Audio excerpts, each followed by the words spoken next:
सन 2016 में मिजोरी में रहने वाली एक महिला जैसे अपनी गाड़ी लेकर अपने ड्राइववे में पहुंची और वो गाड़ी पार्क करने ही वाली थी, तभी उसकी गाड़ी का पीछे वाला दरवाजा खुला और एक आदमी अपने हाथों में हथियार लेकर उसकी गाड़ी के अंदर कूद कर बैठ चुका था। और जैसे उस महिला ने पीछे मुड़कर देखा उस आदमी को, वो समझ चुकी थी कि यहाँ वो चोरी का या फिर डकैती का शिकार होने वाली है। बट उस आदमी ने जैसे ही बोलना शुरू किया, वो महिला दोबारा समझ चुकी थी कि यहाँ सिचुएशन बहुत बहुत गंदी है। बेशक इस वीडियो की स्टार्टिंग आपको थोड़ी स्लो लग सकती है, बट आई एम श्योर इस वीडियो की एंडिंग जब आप सुनेंगे और उसके अंदर बहुत बहुत सारे ट्विस्ट जब आएंगे, तब आप भी कहेंगे कि विकी मजा आ गया।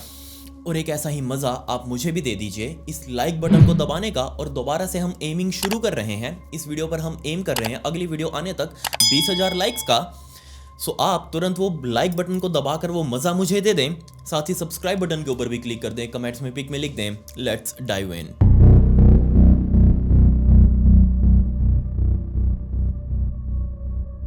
इस इंसिडेंट को समझने के लिए हमें अमेरिका के मिजोरी में जाना पड़ेगा और यहीं पर रहा करती थी 58 साल की पैमेला हप नाम की ये महिला। सो उस दिन पैमेला हप अपने घर के मेन दरवाजे को खोलकर घर से बाहर निकली। घर के बाहर उसने अपने डॉग को बांधा हुआ था, उसकी चैन को पकड़ा और आसपास देखने लगी। असल में पैमेला और उसके हस्बैंड मार्क ये 2 महीने पहले ही इस घर के अंदर शिफ्ट हुए थे और इनकी पिछली जिंदगी कुछ खास अच्छी नहीं रही थी। बहुत सारे उतार चढ़ाव इन दोनों ने देखे, फाइनेंशियल भी, और साथ में इनके जो खुद का रोमांटिक रिलेशनशिप था वो भी कुछ खास अच्छा नहीं रहा था। बट अब फाइनली सब कुछ ट्रैक पर था और ये दोनों लोग अब बहुत बहुत ज्यादा खुश थे अपने इस फैमिली डॉग के साथ। पैम और मार्क दोनों का ही बिजनेस रहा था कि पुराने घरों को लेकर उनको रेनोवेट करके अच्छे प्रॉफिट पर बेचना। और जिस इलाके में ये अभी रह रहे थे मिजोरी के ओफेलन, इसके अंदर भी इन लोगों ने बहुत सारे घर ले लेकर उनको रेनोवेट कर करके आगे अच्छे प्रॉफिट में बेचा था। और इसी बिजनेस की वजह से इनका फाइनेंशियल स्टेटस बहुत बहुत ज्यादा अच्छा हो चुका था, ऊपर की तरफ जा चुका था। तो उस दिन जैसे ही पैम घर से बाहर निकली, अपने डॉग को उसने पकड़ा, उसका डॉग उसको आगे की तरफ खींच रहा था। बट पैम के माइंड में अपने पुराने दिन चल रहे थे 2010 के टाइम पर, जब उसकी एक बहुत ही खास दोस्त, बेस्ट फ्रेंड बेट्सी फेरिया नाम की वो महिला, जिसके साथ पैम बहुत बहुत ज्यादा टाइम स्पेंड किया करती थी। बट सन 2010 में बेट्सी को कैंसर की शिकायत हो चुकी थी। असल में बेट्सी और पैमला दोनों ही एक इंश्योरेंस कंपनी में पॉलिसीज बेचने का काम किया करते थे और ये दोनों ही साथ काम करते करते बहुत अच्छे दोस्त बन चुके थे। इतने अच्छे कि दोनों एक दूसरे के साथ सब कुछ शेयर करने लगे। बेशक नौकरी छूटने के बाद पैम और बेट्सी के बीच में वो कनेक्शन नहीं रहा जो डेली उनकी बातें हुआ करती थी। लेकिन 2010 में जैसे बेट्सी ने फोन करके पैमला को बताया कि उसको ब्रेस्ट कैंसर हो चुका है, उसके बाद ये दोनों महिलाएं आपस में बहुत बहुत ज्यादा टाइम स्पेंड करने लगी। पूरा पूरा दिन आपस में बातें करती रहती, एक दूसरे के साथ सुख दुख साझा करती। सन 2010 में पैम खुद अपनी गाड़ी लेकर बेट्सी को उस गाड़ी में बैठाकर अपने हॉस्पिटल में लेकर जाया करती। वहां जाकर डॉक्टर जो भी उसका इलाज करते, वो सारा कुछ पैम खुद हैंडल कर रही थी। और ये बहुत बहुत गुड न्यूज सीन के लिए, जब डॉक्टर्स ने 2010 का एंड होते होते बताया कि बेट्सी का ब्रेस्ट कैंसर अब जा चुका है और इसको कुछ ख्याल रखना होगा जिससे कैंसर वापस ना आए। और ये बात सुनकर ये दोनों महिलाएं, बेट्सी और पैम, दोनों बहुत ज्यादा खुश कि हाँ अब चलो कैंसर वापस जा चुका है, अब इनकी दोस्ती ऐसी ही बनी रहेगी। लेकिन ये खुशी बहुत लंबे टाइम तक नहीं टिकी। सिर्फ 1 साल बाद ही बेट्सी को पता चला कि उसका कैंसर ना सिर्फ अब वापस आ चुका है, बल्कि वो नीचे लीवर तक भी पहुंच चुका है और वो बहुत तेजी से ग्रो कर रहा है। डॉक्टर्स के पास जैसे ये दोनों महिलाएं गई, वापस डॉक्टर ने उनका चेकअप किया और बताया कि हद से हद 5 या 6 साल ही हैं बेट्सी के पास जो वो अपनी जिंदगी जी सकती है। उसके बाद कुछ चमत्कार ही होगा जो बेट्सी को बचा पाएगा। और ये 5 या 6 साल भी उसको तब मिलेंगे जब वो बहुत हैवी डोज कीमोथेरेपी की लेगी और ये कंटिन्यू उसको लेनी ही पड़ेगी 5 या 6 सालों तक। बट ये न्यूज मिले अभी सिर्फ 1 महीना भी नहीं हुआ था, लेकिन दोबारा से पैमेला को पता चला कि उसकी दोस्त बेट्सी फेरिया वो इस दुनिया को छोड़कर जा चुकी है। बट यहाँ उसकी मौत उस कैंसर की वजह से नहीं हुई थी, बल्कि 27 दिसंबर 2011 की शाम को पुलिस के पास बेट्सी के हस्बैंड रस का फोन आया और बहुत ही हड़बड़ाहट में वो बता रहा था कि किसी ने उसकी पत्नी का मर्डर कर दिया है। और जैसे ही पुलिस वाले वहां पर चाव चाव करते हुए अपनी गाड़ी लेकर पहुंचे उसके घर पर, अंदर जाकर छानबीन करी, पुलिस वालों ने बेट्सी की डेड बॉडी को देखा जो कि वहीं लिविंग हॉल में फर्श के ऊपर पड़ी हुई थी। और देखते ही पुलिस वालों ने सबसे पहले यही कहा कि इसमें डेड बॉडी है कहां पर, क्योंकि जिसने भी बेट्सी का मर्डर किया था उसने इतनी बेरहमी से पूरे शरीर पर बेट्सी के वार किए चाकू से कि उसका पूरा का पूरा शरीर लिटरली छलनी हो चुका था। जी हाँ, पुलिस वालों ने इस बॉडी को अपने कब्जे में लिया, पोस्टमार्टम करवाया और पोस्टमार्टम में सामने आया कि किसी ने बहुत ही बड़े धारदार चाकू से बेट्सी फेरिया के ऊपर तकरीबन 58 बार वार किए हैं। और वो भी ऐसे वार जब चाकू ऊपर से लेकर नीचे आर पार हो चुका हो, पूरा शरीर उसका छलनी हो चुका था, अगर उठाकर ऐसे देखे तो आर पार दिख रहा था। बट यहाँ दिक्कत ये थी कि बेट्सी का हस्बैंड रस वो बार बार पुलिस वालों को बोल रहा था कि उसके ऊपर किसी ने वार नहीं किया, बल्कि उसकी पत्नी ने सुसाइड किया है, और ये बात वो उससे काफी पहले डिस्कस भी कर चुकी है। जी हाँ, उसने बताया पुलिस वालों को कि वो कैंसर की न्यूज सुनकर बहुत ज्यादा डिस्टर्ब हो चुकी थी, उसको समझ नहीं आ रहा था कि वो करे तो करे क्या, क्योंकि उसका जीने का मन नहीं कर रहा था, इसलिए उसने सुसाइड कर लिया। बट पुलिस वाले भी उसकी तरफ देख रहे हैं कि हाँ हाँ बाबूजी, ऐसे तो सुसाइड होता है, कोई खुद को 58 बार मार के कैसे खुद सुसाइड कर सकता है, ये तू हमें बता दे, क्योंकि इसका जवाब रस के पास भी नहीं था। इस मर्डर की छानबीन करते हुए 8 दिनों बाद यानी कि 5 जनवरी 2012 के दिन पुलिस वालों ने सीधा इस रस को ही गिरफ्तार कर लिया, क्योंकि किसी और का कोई एंगल ही नहीं बन रहा था कि कोई बेट्सी का मर्डर क्यों करेगा। पुलिस वालों ने सीधा इस रस यानी कि बेट्सी के हस्बैंड को गिरफ्तार किया, उसको कोर्ट में पेश किया, और रस के ऊपर अब मर्डर का चार्ज फ्रेम किया जा चुका था। साथ में पुलिस वालों ने गवाही देने के लिए किसी और को नहीं बल्कि पैमेला हब को ही कोर्ट में बुलाया और उनसे पूछा कि आप हमें बताइए कि रस और बेट्सी के बीच में किस तरीके के रिलेशनशिप थे। और खुद जब रस सामने खड़ा था, उसी के सामने खड़ी होकर पैमेला हब ने रस के खिलाफ गवाही भी दी, क्योंकि बेट्सी ने उसको काफी बार बताया था कि उसका हस्बैंड रस ये उसके साथ बहुत ज्यादा फिजिकल वायलेंस करता है, उसके साथ मार पिटाई करता है, उसको गालियां देता है, जब मन किया उसको घर से बाहर निकाल दिया, उसकी दोनों बच्चियों को घर से बाहर निकाल दिया। ऐसा ही उनका रिलेशनशिप चल रहा है, और ये सारी बातें खुद पैमेला हब ने कोर्ट में गवाही दी, और इसी बिहाफ पर कोर्ट ने भी माना कि किसी और के पास कोई और मोटिव ही नहीं है बेट्सी फेरिया के मर्डर का, इसलिए इस रस ने ही अपनी ही पत्नी यानी कि बेट्सी फेरिया का मर्डर किया है 58 बार चाकू घोंपकर। और ये बात क्लियर कट साबित भी हुई, और बेट्सी फेरिया के मर्डर के आरोप में उसके पति रस को जेल भेज दिया गया। सन 2013 तक जब तक यहाँ रस फेरिया को सजा नहीं दे दी गई, तब तक पैमेला ने बार बार आकर गवाही दी इस रस के खिलाफ, और फाइनली सन 2013 के एंड में रस फेरिया को लाइफ इम्प्रिजनमेंट सुना दी। और इसके तकरीबन 3 सालों बाद यानी कि 2016 में जब वो अपने घर से बाहर निकले अपने डॉग को लेकर, वो सारी बातें वो रिमाइंड कर रही थी कि उसकी ज़िंदगी में 2 बहुत गंदी चीज़ें हुई हैं। एक उसकी बेस्ट फ्रेंड बेट्सी फेरिया, वो उसको छोड़कर जा चुकी है। एक उसके हस्बैंड के खिलाफ उसी ने गवाही दी, जिसकी वजह से वो अब लाइफ इम्प्रिजनमेंट की सजा काट रहा है। इसके अलावा सन 2013 का ही अंत होते होते पैम की खुद की माँ, जिसको अल्जाइमर डिजीज हो चुका था, इस बीमारी की वजह से पेशेंट ना तो कुछ याद रख पाता, ना ही वो ठीक से चल पाते, ना ही कुछ खा पी पाते, उनकी जिंदगी लिटरली नरक बनकर रह जाती है। और इसी नरक बीमारी की वजह से सन 2013 में पैम की मां की भी मौत हो चुकी थी। जब पैम के भाई बहनों ने सबने मिलकर आपस में डिस्कस किया तो सभी को यही लगा कि ऑब्वियसली पैम की मां का वो अल्जाइमर डिजीज वो काफी ज्यादा बढ़ गई होगी, और उम्र भी हो चुकी थी, 78-79 साल की हो चुकी थी, तो अब तो जिंदगी खत्म होनी भी थी। बट नवंबर 2015 का टाइम आ चुका था, मतलब कि 8-9 महीने पहले जब वो अपना डॉग लेकर अपने घर से बाहर निकली थी, नवंबर 2015 में पैमेला हब के पास एक कॉल आई, जिसमें पुलिस वालों ने उसको फोन किया था और बताया था कि आपने जिसके खिलाफ गवाही दी थी रस फेरिया, उसको हम छोड़ रहे हैं, क्योंकि उसकी लीगल टीम ने, उसकी वकीलों की टीम ने ये साबित कर दिया है कोर्ट के अंदर कि उसने मर्डर नहीं किया, और उसके ऊपर जितने भी आरोप लगाए गए हैं मर्डर वाले, या फिर आपकी गवाही की वजह से उसके ऊपर जितने भी आरोप लगे थे, वो सारे अब खारिज किए जा रहे हैं और हम उसको रिहा कर रहे हैं। जैसे ये बात पैमेला हब ने सुनी, उसके पैरों की तले जमीन खिसक गई, क्योंकि अब उसको डर लगने लगा था कि कहीं रस फेरिया अब जेल से बाहर आ चुका है, और ऑब्वियसली पैमेला हब ने ही उसके खिलाफ गवाही दी थी, और वो अब बाहर आ चुका है, तो ऑब्वियसली उसे वो बदला लेने की सोचेगा। तो पैमेला हब के माइंड में अब डर बैठ चुका था, जैसा उसने अपनी पत्नी के साथ किया वो उसके साथ ना कर दे। तो बिल्कुल इसी वजह से पैम ने अपने साथ अपना पालतू डॉग रखना शुरू कर दिया अपनी सेफ्टी के लिए, ताकि अगर रस उसके ऊपर कुछ भी करने की सोचे तो उससे पहले उसके पास सेफ्टी के लिए उसका डॉग हो, वो उसको किसी तरीके से बचा लेगा। और एग्जैक्टली उसी दिन जब वो अपने डॉग को लेकर घर से बाहर निकली थी, अपने माइंड में वो सब कुछ बातें उसके रिमेंबर कर रही थी कि कैसे उसकी एक दोस्त थी, कैसे उसका मर्डर हुआ, कैसे उसकी माँ की डेथ हुई, कैसे उसने गवाही वगैरह दी, और ये सब कुछ उसके जिंदगी में हुआ, और वो कैसे डर के माहौल में जी रही है। इसके अलावा 2015 के एंड में ही पैम और उसके हस्बैंड मार्क ने अपने लिए 2 बंदूकों का भी अरेंज किया। इन दोनों को लाइसेंसी बंदूकें दी गई, क्योंकि इन दोनों ने पुलिस में जाकर कंप्लेंट दर्ज करवाई थी कि हमको अपनी जान का खतरा है, क्योंकि रस अब आजाद हो चुका है, वो हमारे साथ कुछ भी कर सकता है। दोनों को लाइसेंसी पिस्टल मिल गई, और पैमेला हब हमेशा अपने साथ वो पिस्टल अपने पीछे टांग कर चलती। सो उस दोपहर पैमेला हब ने अपने डॉग के साथ अपने घर के चारों तरफ अपनी वॉक को पूरा किया। वॉक पूरा करके कुछ मिनटों बाद वो वापस अपने घर के मेन दरवाजे पर आई। उसने अपनी डॉग की चैन को वापस वहीं बांधा, घर का मेन दरवाजा खोलकर अंदर गई और अंदर से दरवाजा लॉक कर लिया। इसके कुछ दिनों बाद 16 अगस्त 2016 का दिन आ चुका था। 16 अगस्त की दोपहर को भी उसने उसने अपनी रूटीन तरीके से अपने डॉग की चैन को खोला, डॉग को चारों तरफ घर के घुमाया, वॉक पूरी करके वापस डॉग को लाकर बांधा और वापस अपने घर की तरफ देखने लगी खड़ी होकर कि कहीं आसपास रस तो उसको नहीं दिखाई दे रहा।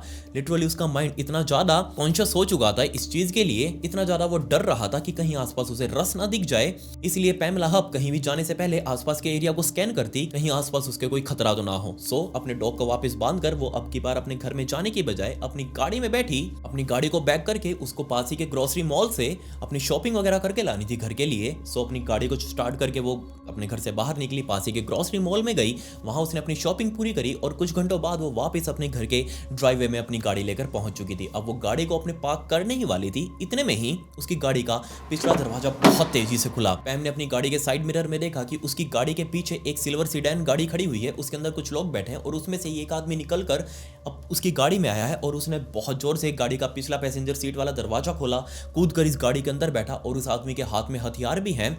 अब यहाँ पर पैम समझ चुकी थी कि उसके साथ क्या हो रहा है। जी हाँ, उसको लगा कि आदमी उसके साथ लूटमारी करने के लिए आया है, उसको डराएगा, धमकाएगा और उसका सामान वगैरह छीन कर यहाँ से भाग जाएगा। उस आदमी ने तुरंत अपनी जेब में रखा हुआ अपना वो बहुत लंबा सा चाकू निकाला और ऑब्वियसली उस चाकू को उसने पैम की तरफ किया। पैम लिटरली पूरा ऊपर से नीचे तक पैरालाइज हो चुकी थी, उसको समझ नहीं आ रहा कि वो करे तो करे क्या। उसकी पूरी बॉडी के अंदर एड्रेनलिन रश कर रहा था। उस आदमी ने बहुत जोर जोर से बोलना शुरू किया कि अपनी गाड़ी को स्टार्ट करो, गाड़ी को बैक करो और सीधा बैंक की तरफ लेकर चलो, क्योंकि तुमने अपनी फ्रेंड बेट्सी के थ्रू जो भी पैसा कमाया था वो सारा पैसा अपने बैंक से निकलवा कर दो, हमारे हवाले करो। और ये बात सुनते ही ऑब्वियसली पैम समझ चुकी थी कि इस आदमी को रस ने ही हायर किया है उसकी जान लेने के लिए, उसके साथ ये सब कुछ करने के लिए। असल में बेट्सी और पैम जब वो स्टेट इंश्योरेंस कंपनी के अंदर अपनी नौकरी कर रहे थे, उस टाइम पर इन दोनों ने पॉलिसी ली थी दोनों के नाम पर, और इसमें बेट्सी ने अपना नॉमिनी किसी और को नहीं बल्कि पैम को ही बनाया था, क्योंकि उसको लग रहा था कि उसके मरने के बाद अगर उसके साथ कुछ हो जाए तो उसका हस्बैंड रस ये घर की देखभाल अच्छे से नहीं कर पाएगा, उसकी 2 बच्चियां हैं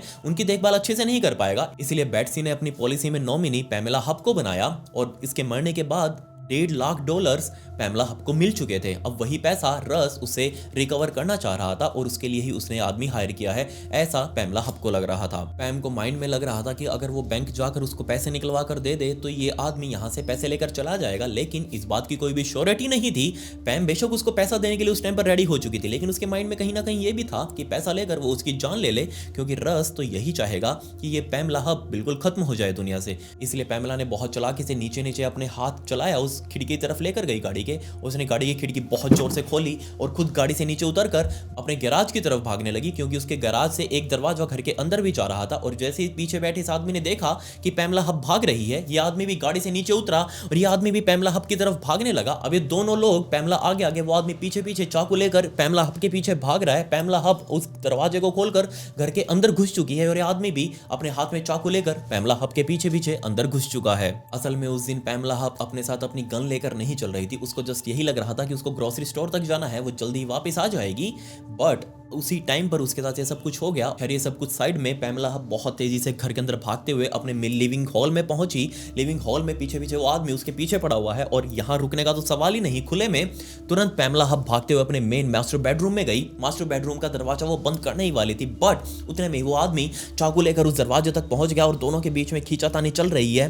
पैमेला हब अंदर से धक्का लगा रहे दरवाजे को, बट ये बाहर खड़ा हुआ आदमी बाहर से उसको दरवाजे को अंदर की तरफ खोलने की कोशिश कर रहा है। और फाइनली आदमी ओवर पावर हो गया पैमेला हब के ऊपर और उसने बहुत जोर से धक्का मारा उस दरवाजे को और पैमेला हब दूर जाकर गिरी बेड के साइड में। और उसी बेड के साइड में जो टेबल थी उसके अंदर जो ड्रॉर था, उसी ड्रॉर के अंदर पैमेला हब की वो बंदूक रखी हुई थी। तुरंत पैमेला हब ने उस ड्रॉर को खोला, उसके अंदर से गन निकाली और सीधा सामने उस आदमी की तरफ लेकर खड़ी हो चुकी थी। दोनों हाथों से बंदूक पकड़कर पैम उस अटैकर को वहां से जाने के लिए कह रही है, बट वो अटैकर उससे पैसे लेने के लिए वहां पर आया था। ऐसे तो नहीं जाने वाला, इतनी मेहनत करी है, लड़ झगड़ कर यहां तक पहुंचा है, ऐसे क्यों जाएगा। वो आदमी बार बार पैम को पैसे देने के लिए कहने लगा। इतने में ही पैम ने अपने एक हाथ से बंदूक पकड़कर दूसरे हाथ से अपना मोबाइल निकाला और तुरंत 911 डायल किया। और जैसे उन इमरजेंसी सर्विस वालों ने वो फोन उठाया पुलिस स्टेशन के अंदर, उनको सुनाई दिया फोन के ऊपर कि एक महिला एक घर के अंदर घुसे हुए आदमी को अपने घर से बाहर निकलने के लिए कह रही है। और दूसरी तरफ उस आदमी की भी आवाजें आ रही हैं, बट वो क्लियर नहीं आई उस फोन से, क्योंकि वो फोन दूर था, वो तो पैमेला के एक पास था, वो आदमी उससे दूर खड़ा हुआ था, इसलिए उसकी आवाजें क्लियरली पुलिस वालों को सुनाई नहीं दी। बार बार पुलिस वाले पूछ रहे हैं कि हाँ जी आप अपनी लोकेशन बताइए, हम आप अभी आ जाते हैं, अभी आ जाते हैं। बट इससे पहले कि वो कुछ और सुन पाते, तभी उस कॉल के ऊपर पुलिस वालों को 5 गन शॉट्स सुनाई दिए पुलिस वाले तुरंत समझ चुके थे कि यहाँ कुछ बहुत बहुत बड़ी भसड़ है। पुलिस वाले कुछ ही देर में चाव चाव करते हुए पैम के घर पर पहुंच चुके थे। अंदर आकर जब उन्होंने हाल देखा तो पैम एक कोने में बैठकर अपने डॉग के साथ बहुत ही सुबकी हुई हालत के अंदर रो रही थी। और तभी पुलिस वालों ने जाकर पैम को कंफर्ट किया और उसे पूछा कि हाँ जी बताओ क्या बीमारी है। पैम ने बताया कि मेरे घर के अंदर एक आदमी घुस गया था।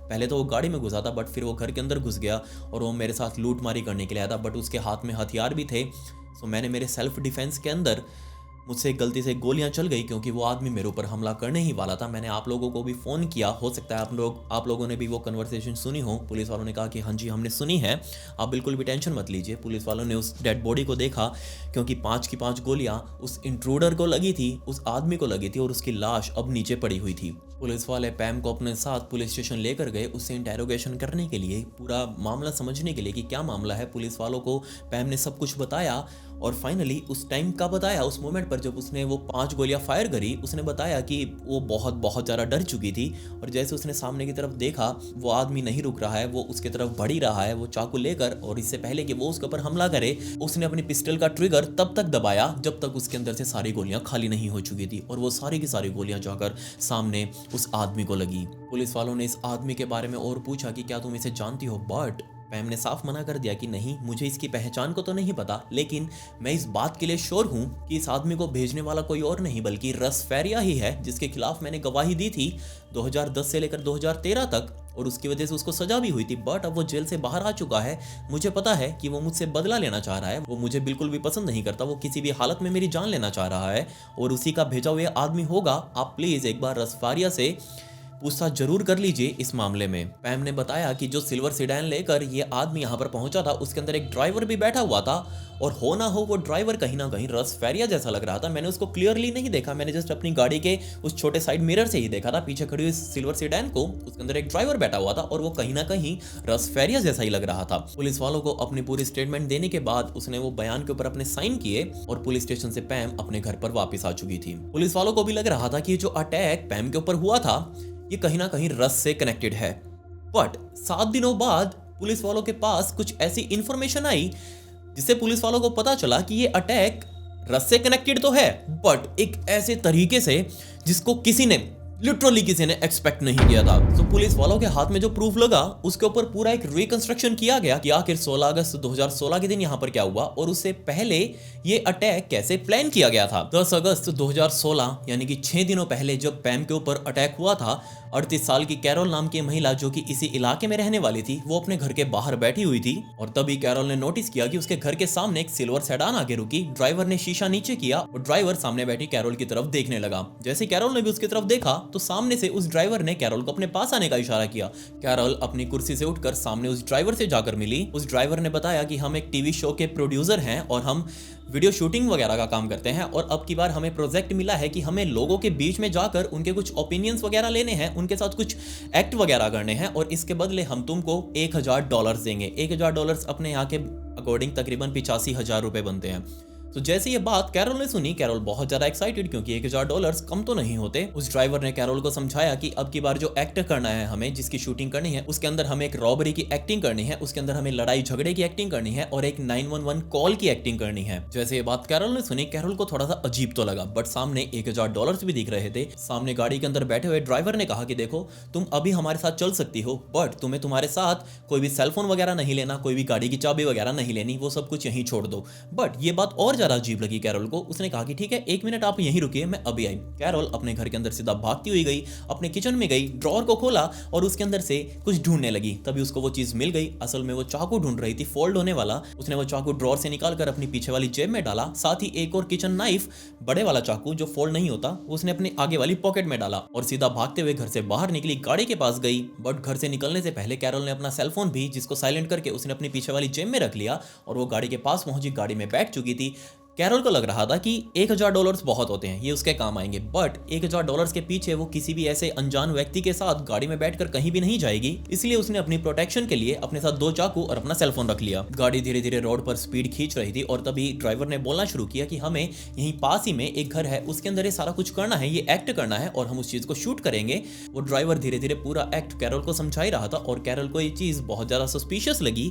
तभी उसने ड्राइवर को कहा कि रुको रुको, गाड़ी यहीं रोको, गाड़ी को वापस मोड़ो क्योंकि मैं चप्पल पहनना भूल गई हूँ, मेरे पैर नंगे हैं। ड्राइवर ने पीछे घूमकर उसके पैरों की तरफ देखा और ये चीज देखकर ड्राइवर बहुत ज्यादा परेशान सा हो गया, उसको गुस्सा भी आने लगा क्योंकि ऑब्वियसली उनको ये चीज शूट करनी थी और उसके अंदर वो पहले ही लेट हो चुके थे। कैरोल ने कहा कि गाड़ी वापस घुमाओ, मुझे घर से चप्पल वगैरह पहनने दो। ड्राइवर ने वो गाड़ी वापस घुमाई, कैरोल के घर के पास आकर रोकी। कैरोल ने अपने घर के सामने कुछ गाड़ी इस तरीके से लगवाई कि जैसे वो गाड़ी से बाहर निकली उसने अपने घर के सामने लगे हुए कैमरे की तरफ देखा कि हाँ, इस गाड़ी की क्लियर पिक्चर कैमरे के अंदर आ रही है। और ना सिर्फ गाड़ी की पिक्चर आ रही है बल्कि जो गाड़ी चला रहा है ड्राइवर उसकी भी क्लियर पिक्चर आ रही है। सो वो गाड़ी से निकलकर अपने मेन डोर तक गई और वापस इस ड्राइवर के पास आकर बोली कि देखो, पहली बात तो मुझे तुम्हारा एक्ट नहीं करना, दूसरा तुम्हारी क्लियर पिक्चर सीसीटीवी के अंदर कैद हो चुकी है। सो तुम्हारा जो भी इंटेंशन हो मुझे यहाँ से लेकर जाने का या फिर मेरे साथ कुछ भी करने का, मैं तुम्हारे साथ अब नहीं आने वाली। दूसरा, मैं अभी पुलिस वालों को फोन कर रही हूँ और कह रही हूँ कि मेरे साथ ये सब कुछ हुआ है। तो जैसे ये बात उस ड्राइवर ने सुनी, उसने वापस अपनी गाड़ी का शीशा ऊपर चढ़ाया और वापस वो गाड़ी वहां से भगाकर ले जा चुका था। अपनी बातों पर रहते हुए कैरल ने तुरंत पुलिस वालों को फोन भी किया और बताया कि मेरे साथ एक बहुत ही अजीब सी घटना हुई है। एक टीवी शो का प्रोड्यूसर जो कि गाड़ी में ड्राइवर बनकर आया और उसने मुझे सब कुछ कहा कि मैं तुम्हें $1000 वगैरह दूंगा, ये सब कुछ करना है, 911 कॉल होगी, रॉबरी अटेम्प्ट होगा, ये सब कुछ होगा। तो पुलिस वालों ने कुछ इस चीज के ऊपर खास ध्यान नहीं दिया। इसके तकरीबन 6 दिनों बाद दोबारा से वही ड्राइवर इसी इलाके में अपनी शिकार पर था और तभी उसको एक आदमी एक मॉल के बाहर बैठा हुआ दिखाई दिया। देखते ही लग रहा था कि इस आदमी के लिए $1000 बहुत बड़ी बात होंगी, क्योंकि उसके कपड़े मैले कुचैले से देखकर लग रहा था कि वो आदमी होमलेस सा है या फिर उसके पास बहुत ज्यादा पैसा नहीं है। तो जैसे उस ड्राइवर ने उस आदमी को देखा, उस आदमी के पास ले जाकर गाड़ी रोकी और उसके सामने भी सेम प्रपोजल रखा कि मैं तुम्हें $1000 दूंगा, इसके बदले तुम्हें एक एक्ट करना होगा, कैमरे में शूट करना होगा और इस एक्ट के अंदर तुम्हें वही रॉबरी अटेम्प्ट करना है, एक 911 कॉल भी होगी, हो सकता है हाथापाई भी हो जाए, बट तुम्हें बिल्कुल भी घबराना नहीं है। जैसे ये एक्ट पूरा हो जाएगा तुम्हें $1000 मिल जाएंगे। और जैसे ये ऑफर उस आदमी ने सुना, उसके लिए $1000 बहुत बड़ी बात, वो तुरंत खड़ा हुआ, उसने तुरंत एग्री कर दिया कि हाँ वो ये सब कुछ करेगा। वो आदमी गाड़ी के अंदर बैठ चुका था और वो गाड़ी सीधा पैमेला हब के बाहर आकर रुकी।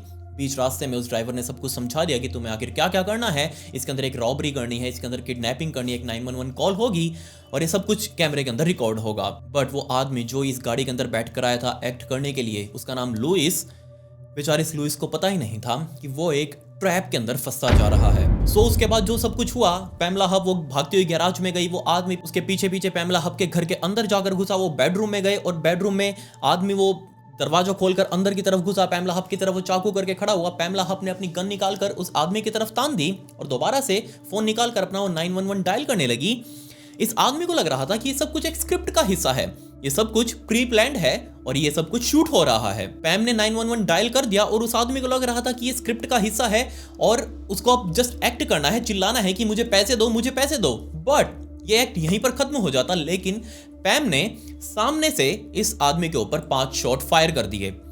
जैसे ये शॉट फायर हुए, ये एक्ट अब और ही कुछ बन चुका था। 10 मिनटों बाद पुलिस मौके पर पहुंच चुकी थी और पुलिस वालों ने आकर जब इस डेड बॉडी की तलाशी ली तो इसके अंदर एक क्लियर कट नोट लिखा हुआ मिला। इसके अलावा 10 $100 के नोट मिले। पुलिस वालों को बहुत लंबा टाइम नहीं लगा इस आदमी की पहचान खोजने में, क्योंकि ये आदमी पहले भी छोटी मोटी चोरी चकारी के आरोप में जेल जा चुका था और इसके डाटाबेस पुलिस वालों के पास था। उसकी फिंगरप्रिंट से उसका डाटाबेस निकाला। इस आदमी का नाम लुइस बरकैम्बर। 17 अगस्त 2016 के दिन पुलिस वाले फाइनली लुइस की मां मार्गरेट के घर पर पहुंचे और जाकर उनको बताने लगे कि आपके बेटे ने सब कुछ किया है और उसमें वो मारा गया है, उसके ऊपर गोलियां चली हैं और उसकी मौत हो चुकी है। जब ये बात पुलिस वालों ने उसकी मां को बताई, वो बहुत ज्यादा उदास हो गई, ऑब्वियसली रोना आ रहा था उनको। लेकिन जो हालात बताए कि कैसे तुम्हारे बेटे ने एक महिला को किडनैप करने की कोशिश करी, उसको रॉब करने की कोशिश करी, उसको ऊपर चाकू तान दिया, लुइस की मां मार्गरेट ने कुछ ऐसा पुलिस वालों को बताया कि पुलिस वालों को उनकी बातों के ऊपर विश्वास ही नहीं हुआ। जी हाँ, पुलिस वालों को अब कुछ ऐसा पता चला जो कि पॉसिबल ही नहीं था किसी भी हाल में। पुलिस वालों को तुरंत वो 10 तारीख वाली कॉल याद आई जो कि कैरोल ने करी थी और बताया था कि एक अनजान सा ड्राइवर मेरे पास आया, उसने मुझे $1000 का वो ऑफर किया, ये सब कुछ एक्ट करने का, वो एक्टिंग करने का, वो सारा कुछ शूट करेंगे, वो उसने अपने आप को प्रोड्यूसर बताया।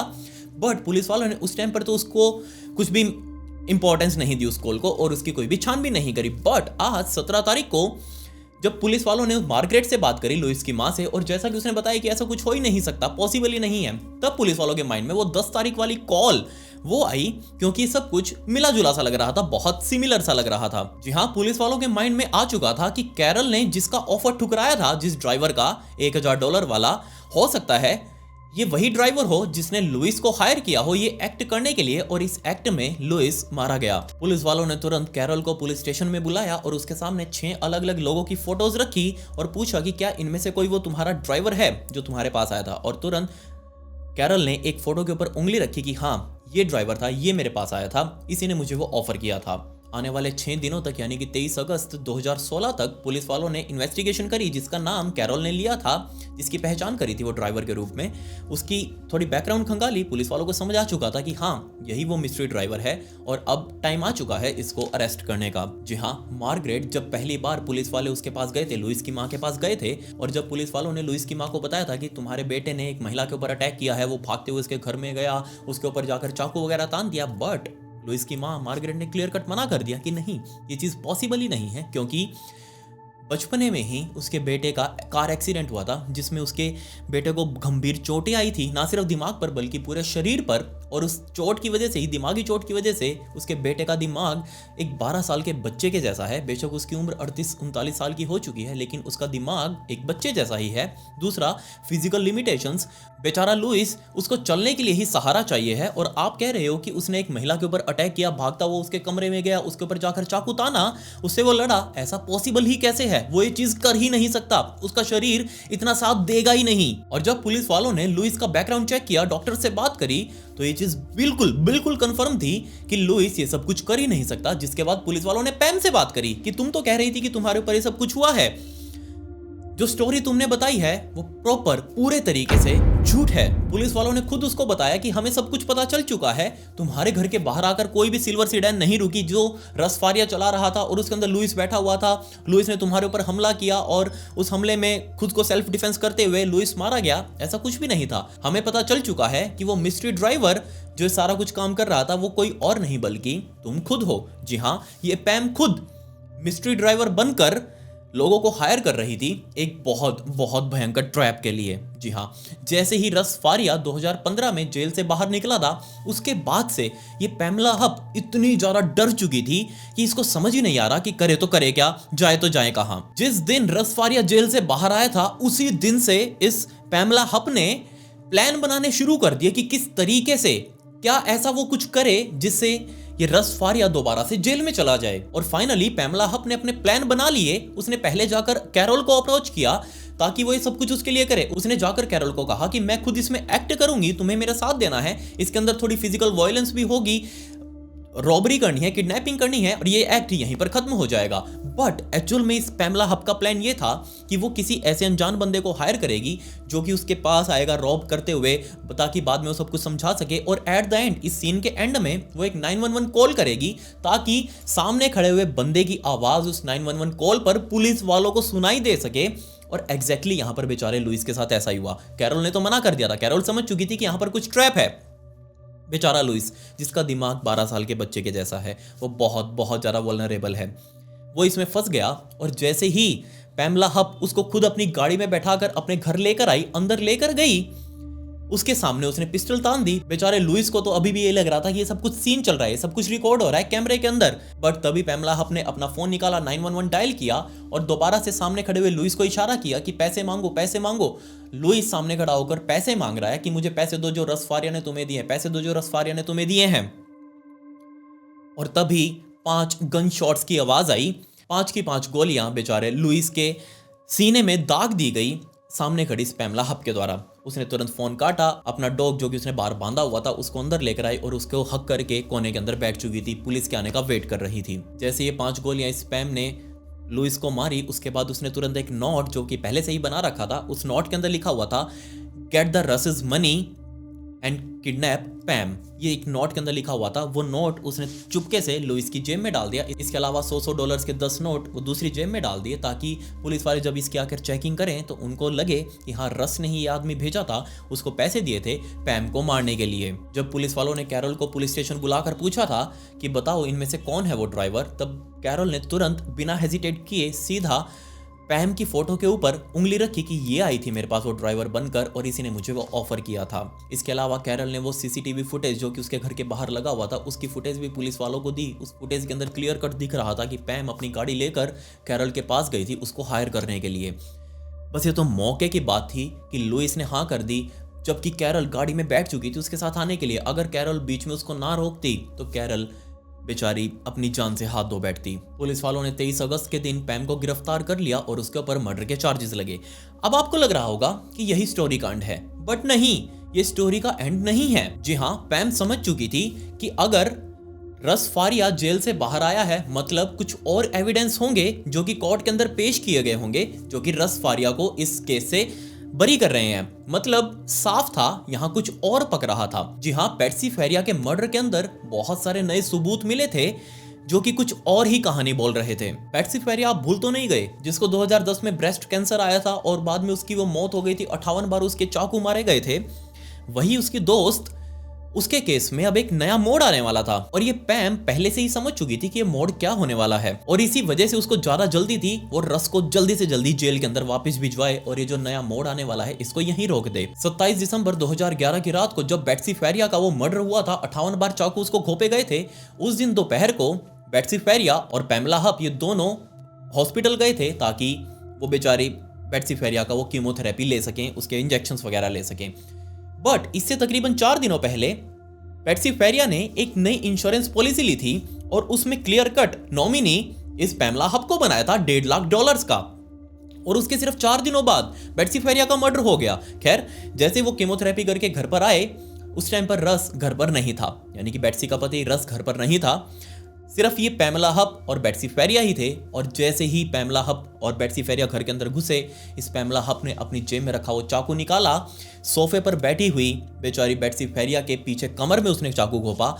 पैट्सी फेरिया आगे जाकर गिरी, उसके पीछे बैठी कमर के ऊपर बहुत सारे चाकू मारे। जब ऑब्वियसली चारों तरफ खून खून हो चुका था, उसने पैट्सी फेरिया को घुमाया और अब फ्रंट से उसके चाकू मारे, इतने बड़े बड़े चाकू मारे कि आर पार वो उसके शरीर के हो चुके थे। और ये सब कुछ इसलिए ताकि ये पैमेला हप पैट्सी फेरिया के नाम पर ली हुई उस पॉलिसी को क्लेम कर सके, उसका $1.5 लाख उसको मिल सके। ये पैमेला हप ही थी जिसने बार बार कोर्ट के अंदर खड़े होकर ये गवाही दी थी कि ये उसका पति ही है जो इसका मर्डर कर सकता है।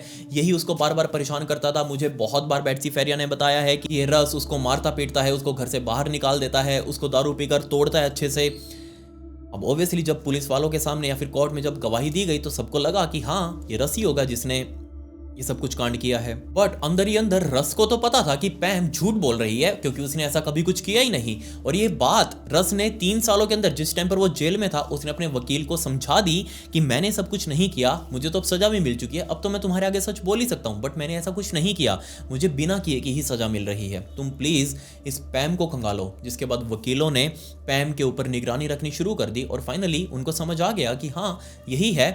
और इस बिहाफ पर ही उन्होंने ग्राउंड बनाया और रस को जेल से बाहर निकलवा लिया। रस ने खुद कोर्ट के पास ये पेटिशन लगाया कि आप प्लीज पैम को इन्वेस्टिगेट कीजिए क्योंकि वही आखिरी इंसान थी जिसने जिंदा पैट्सी फायर को देखा था। अब पुलिस वाले ना सिर्फ इस पैमेला हप से पैट्सी फायर और लुइस के बारे में पूछ रहे थे, इनके मर्डर के बारे में पूछ रहे थे, बल्कि एक और मर्डर किया था इस पैमेला हप ने। और ये मर्डर किसी और का नहीं बल्कि अपनी ही माँ का किया था। 79 साल की अपनी ही माँ जिसको अल्जाइमर डिजीज थी और जो इस पैमेला हप के भाई बहनों को लग रहा था उनकी मौत के टाइम पर कि हाँ उनकी माँ की अल्जाइमर डिजीज बढ़ गई होगी और उसी की वजह से उम्र होने के साथ साथ उनकी मौत हो गई। बट ऐसा नहीं था। जी हाँ, जब डॉक्टर्स ने जांच करी थी पैमेला हप की माँ की, जिस टाइम पर उनकी मौत हो चुकी थी, उस पोस्टमार्टम में पाया था कि पैम की माँ के शरीर में 8 गुना ज्यादा सेडेटिव से एम्बियन नाम की एक गोली जो ले रही थी उसकी माँ, जिसको अल्जाइमर डिजीज में रिकमेंड किया जाता है, उस गोली का साल्ट 8 गुना ज्यादा उनके शरीर में घूम रहा था। असल में पैम की माँ की मौत ऊपर बालकनी से नीचे गिरने पर हुई थी और डॉक्टर्स ने यह भी कंफर्म किया था कि ये 79 साल की महिला खुद से बालकनी के ऊपर नहीं चढ़ सकती जब तक कि कोई उसको खुद ऊपर तक ना चढ़ाए और आगे की तरफ धक्का ना दे। इसके अंदर इतनी क्षमता नहीं है कि ये खुद कुछ कर सके। तब भी पुलिस वालों ने अपने हाथ पे हाथ रखकर बैठे हुए, उन्होंने कोई भी इन्वेस्टिगेशन उस टाइम पर नहीं की। बट अब वो केस भी खुलने वाला था और एग्जैक्टली यही हुआ। पैमेला हप ही थी जिसने अंतिम बार अपनी माँ को जिंदा देखा था।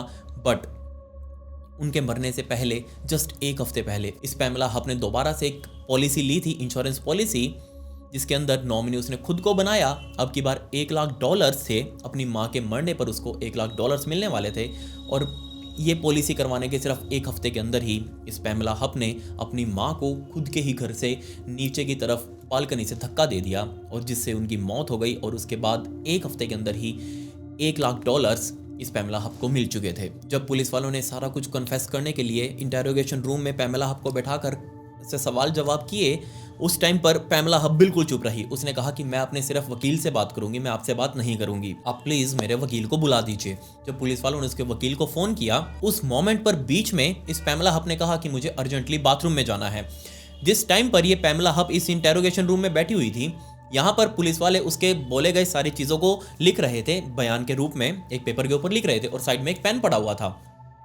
ये पैमेला हब बाथरूम जाने के टाइम पर उस पेन को उठाकर बाथरूम में लेकर गई और इस पैमेला हब को अच्छे से पता था कि इस पेन के साथ उसे बाथरूम में क्या करना है। जी हाँ, बाथरूम में जाकर इस पैमेला हब ने पेन को पकड़ा और अपने गले में सबसे पहले उंगली लगा कर, क्योंकि यही काम वो उस इंटेरोगेशन में रूम में भी कर रही थी, वो बार बार अपने गले पर ऐसे अंगूठा रगड़ रही थी। असल में वो अंगूठा रगड़ कर अपनी नस ढूंढ रही थी, जिसको पंचर करते ही खून इतनी तेजी से बाहर आता है कि बंदे की मौत हो जाती है। और यही काम ये पैमेला हब अब करने वाली थी। बाथरूम में जाकर उसने तुरंत वो पेन उठाया, बाथरूम में गई, अपनी नस ढूंढने लगी और बहुत जोर जोर से उसने उस नस के ऊपर 12 बार वार किए।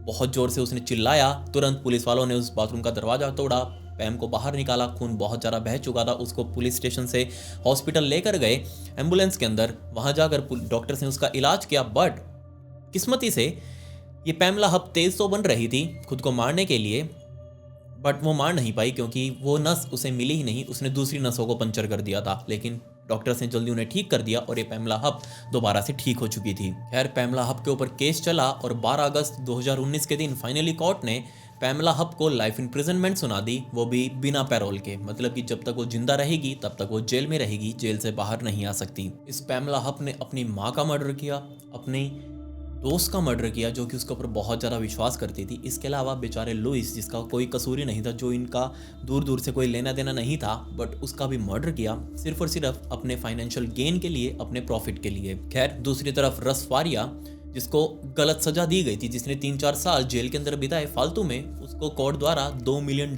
का थोड़ा वो मुआवजा सा दिया गया ताकि उसको कुछ तो शांति मिल सके। आज भी इस पैमेला हब का केस कोर्ट में है और आज भी उसके प्रोसिक्यूटर्स पैमेला हब के लिए डेथ पेनल्टी की मांग कर रहे हैं। खैर, ये थी आज की स्टोरी। एक झूठ छुपाने के लिए कितने झूठ बोलने पड़े, ना सिर्फ झूठ बोलने पड़े बल्कि मर्डर तक करने पड़े इस पैमेला हब को। सोच कर देखिए क्या कमी थी इसके पास। खैर, आप मुझे बताइए कि आपको इस स्टोरी से क्या सीखने को मिला। दूसरी तरफ मैंने पहले ही इस स्टोरी से रिलेटेड कुछ फोटोज मेरे इंस्टाग्राम के ब्रॉडकास्ट चैनल में मैंने डाल दिए हैं। ये मेरी इंस्टाग्राम आईडी, इसका लिंक आपको डिस्क्रिप्शन में भी मिल जाएगा। अब मुझे वहां जाकर फॉलो कर ले और उन फोटोज को वहां देख सकते हैं। खैर, पिछली वीडियो का शाउट आउट मनीष गुप्ता को and comment pick me to get a shout out in next video. मिलते हैं अगली वीडियो में। ये वीडियो देखने के लिए धन्यवाद।